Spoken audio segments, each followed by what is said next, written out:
శనిదేవుడికి కూడా భయం పుట్టించిన దేవుడెవరో మీకు తెలుసా? శనిదేవుడంటే దేవతలందరికీ కూడా చుక్కలు కనిపిస్తాయి. కాని ఆ శనిదేవుడికే చుక్కలు చూపించిందెవరో తెలుసా? ఇంకెవ్వరు, మన హనుమంతుడే. అసలేం జరిగిందంటే, ఒకరోజు శనిదేవుడు హనుమంతుడి దగ్గరికి వచ్చి, హనుమా, ఇప్పుడు నా వక్రదృష్టి నీమీద పడింది, అందుకే నీ తలమీదెక్కి కూర్చుంటా అని భయపెట్టాడు. అప్పుడు మన హనుమంతుడు చిరునవ్వుతో చూసి చాలా ప్రశాంతంగా, సరే, ఎక్కి కూర్చో అన్నాడు.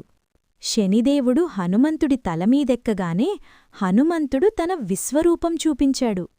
పెద్ద పెద్ద బండరాళ్ళు, భారీ పర్వతాలు అన్నింటినీ తన తలమీద ఎత్తిపెట్టుకోవడం మొదలుపెట్టాడు. పైన పర్వతాల బరువు, కింద హనుమంతుడి శక్తి, మధ్యలో ఉన్న శనిదేవుడు, బాబోయ్, చాలు, ఆపు, నన్ను కిందకి దింపు మహాప్రభూ అని గట్టిగా అరిచాడు. చివరికి శనిదేవుడు హనుమంతుడి ముందు వంగిపోయి, ఇక ఎప్పుడూ నీ జోలికిగాని నీ భక్తుల దగ్గరికిగాని రాను అని మాటిచ్చాడు. అందుకే శనిదోషమున్నవాళ్లు హనుమంతుణ్ణి పూజిస్తే శనిదేవుడు శాంతిస్తాడని నమ్మకం. ఇలాంటి మరిన్ని భక్తి కథల కోసం మన ఛానల్ను సబ్స్క్రైబ్ చెయ్యండి. జై హనుమాన్ అని కామెంట్ చెయ్యండి.